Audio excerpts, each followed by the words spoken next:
Aí eu queria saber também uma coisa que aí é de uma curiosidade pessoal minha, né? Eu vi a entrevista de vocês com o Rui Costa Pimenta, e eu vejo, por exemplo, que é impossível o diálogo com a esquerda. É impossível porque eles não só nos criminalizam, como nos desumanizam. Mas como é que partiu essa ideia? E eu queria perguntar já para vocês também o seguinte: o que por algum acaso o PCO tem para agregar? Porque eu penso o seguinte, né? Eles, por mais que eles tenham, eles entram num campo real do debate, trazem elementos reais, chega lá no final, eles fazem o L.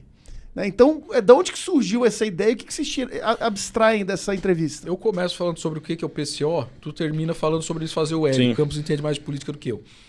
O que eles têm para agregar à direita? Nada. Mas a entrevista foi justamente naquele... A direita criou aquele jargão, onde é que se filia no PCO. Porque muitas vezes a direita parece, ao menos, concordar com o PCO. O que acontece? Tudo que o PCO tem é retórica e um meio para chegar ao poder.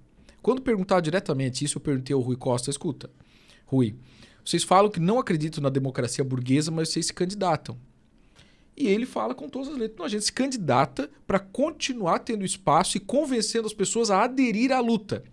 Outra coisa, ele não nega, ele pode até escolher alguns subterfúgios do vernáculo. Sim, Mas ele não nega que essa história de que o PCO é a favor do cidadão armado é para que isso facilite a revolução armada. E depois que eles fizerem a revolução do proletariado, ninguém mais vai ter arma, porque não vai mais precisar. A revolução do proletariado já vai ter sido feita. Ela é um meio, né? Mesma coisa, liberdade de expressão. Qual que é a preocupação deles? Que eles possam pregar abertamente a revolução do proletariado. Sim. É um meio também para chegar onde eles querem chegar.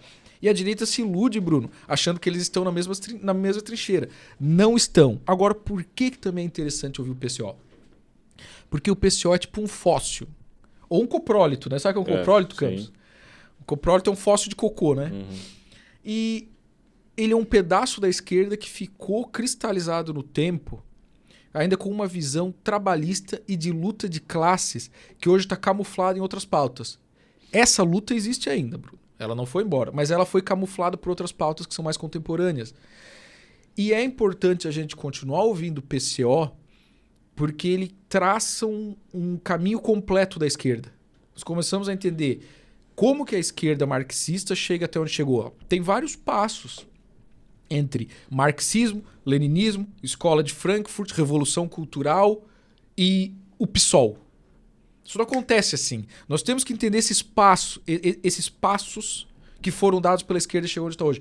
O PCO é um passo importantíssimo, que é a direita revolucionária, trotskista e que ainda tem esse veio trabalhista. Eles não gostam da pauta progressista. Para eles é uma traição intelectual. Não que não possa servir de instrumento também. Mas, do ponto de vista intelectual do compromisso deles com a revolução, é uma traição do meio adotado por eles. Em resumo, chega no fim do caminho, parece que eles pensam tudo diferente da esquerda atual, não gostam dos caminhos que a esquerda atual toma, mas fazem o L. Aí fazer o L é a parte mais pragmática e mais fácil possível, né? Então, qual é a grande sacada do PCO em fazer o L?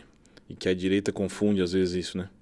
Eu não vejo o pessoal aderindo não, mas eu vejo o pessoal confundindo. Isso acontece. Quando o pessoal não aguenta mais concordar com o PCO, é que para a direita, na ciência política, como um fim, nós não somos revolucionários, né? Nós acreditamos que o leão apareceu hoje, eu mato ele agora. Amanhã apareceu um urso, eu mato o urso. E eu vou matando assim as minhas dificuldades a cada dia. O PCO faz isso no meio, né? Então o pessoal vai matando os leões ali todos os dias que vão aparecendo e tal, só que aquilo ali é o meio, não é o final. Para nós, aquilo é rotineiro e sempre vai ser até a volta do Senhor Jesus. Para nós é assim. Agora, quando o PCO fala que vai armar o povo, é diferente do motivo que a gente tem para armar o povo. Nós queremos aquilo como permanência da autodefesa ou simplesmente pela liberdade, enfim, as coisas que nós já conhecemos, para nos poder nos defender do Estado quando ele assim nos oprimir. O PCO não, o PCO faz aquilo como a segunda etapa. Então você desarma todas as pessoas, você arma todas as pessoas, mas a revolução armada ela tem que ter um fim, porque não pode ser todo mundo armado, você vai ter uma outra revolução, né? E assim você vai sempre ser sendo adversário de uma nova revolução. Então, para eles, a revolução tem um fim. O que falta, aí me parece, daí ao PCO, que a direita parece escapar, é que eles também não querem esse fim, né? O meio fica permanente. Porque uma vez que o meio fica permanente, você vai fazendo, a revolução sempre está em constante. A grande sacada do trotskismo, e é maior que todos os outros movimentos dentro do comunismo, é que se você, e esse é mais forte no trotskismo, se você caminha para o final e chega no final, o movimento acaba. Isso aconteceu com o leninismo cubano, né? A revolução, por mais que a narrativa, assim, nós mantemos a revolução e tal, nós estamos tentando estabelecê-la ainda. Não, a revolução em Cuba já foi estabelecida, o final já chegou e foi ruim, né? Inclusive eu ouvi o Olavo hoje, nós ouvimos no carro, né? Que é diferente, por exemplo, da bronca que o PCO tem com o stalinismo. Eles têm mais bronca do stalinismo do que do bolsonarismo. Isso o Rui falou para nós fora do ar. Os stalinistas são muito piores para nós. Ou seja, esse imperialismo que se encontra no mundo da esquerda, que é junto com a burguesia, com a escola de Franco, isso aí para nós, nós não aceitamos, isso é muito ruim. Mas veja como também é narrativa. O Rui usa também isso. E ele é honesto, a gente usa, não tem problema. Porque o movimento comunista atual, ele é russo-chinês. Ele está muito mais voltado para a China, comércio, etc. Que é uma revolução não mais proletária, mas é a revolução que o professor Olavo falou. A revolução stalinista é o fascismo atual da esquerda. Você tem as nações burguesas contra o resto do mundo, para tomar conta do mundo também, contra o capitalismo burguês, né? E o Rui sabe disso, aí ele faz o L, porque a Rússia e a China são os aliados mais próximos que nós temos aqui do PT. Então, você não pode ficar contra a Rússia e contra a China, porque eles ainda são a antiga União Soviética. Não são a antiga União Soviética, né? Embora a ideologia esteja ali, eles são aquele camaleão que vai se transformando em muitas coisas, né? Então a clareza do Rui que ele nos traz, que ele nos trouxe na entrevista é essa. Nós fazemos velho porque agora é o seguinte, a antiga Rússia está lá e lá dentro tem uma célula russa, uma célula soviética que vai, depois que tomar o poder, mesmo que seja pela burguesia, ou pelo tradicionalismo, ou pelo guenonismo, ou qualquer outra coisa, que seja o eurasianismo embutido ali, eles tomam o poder, depois nós vamos ter uma fatia do poder. Mas, para finalizar, qual é a grande sacada então de fazer o L? De fazer o L é a concentração de poder. Então, você vê o agente político semelhante como era o Bolsonaro 2018, né, que você tem ali o Bolsonaro como a direita. Ele é a direita e pronto.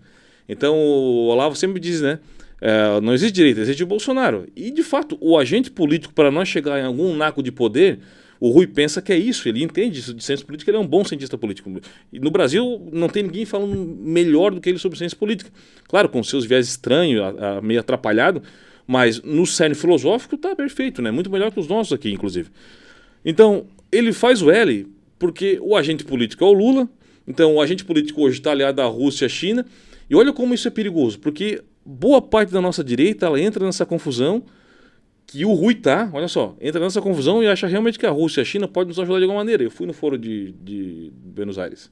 A direita buenos-airista lá, o pessoal dos libertários, estava falando um discurso anti-americano o tempo todo a favor da China. Os caras estão abraçando a Rússia e a China, estão na mesma trincheira do PT daqui e acham que são libertários. Olha a situação que nós nos encontramos. Por quê? Porque o adversário deles não é o movimento revolucionário mundial, não é o faz o L, não, o adversário deles é o populismo. Então qualquer coisa que é populista é ruim. Então o Bolsonaro também é ruim. Porque por isso que tem os nojentos, né? Não, Bolsonaro não pode. Não, cara, é Bolsonaro. Eu vou fazer o quê? É o Bolsonaro. O populismo não é em si o ruim. O ruim é tu fazer o L e trazer a reforma tributária, tudo quanto é tipo de vagabundagem, né, agenda woke, isso aí vem tudo nesse bojo foro de São Paulo. Tu tá abraçando a China, isso aí, porque isso aí é o que vai dar o resultado final. E o Rui tá interessado no resultado final, ou seja, no meio que vai fazer a revolução, né? Então ele é muito inteligente para isso. E pegou muita gente aí, com certeza, pela confusão, né?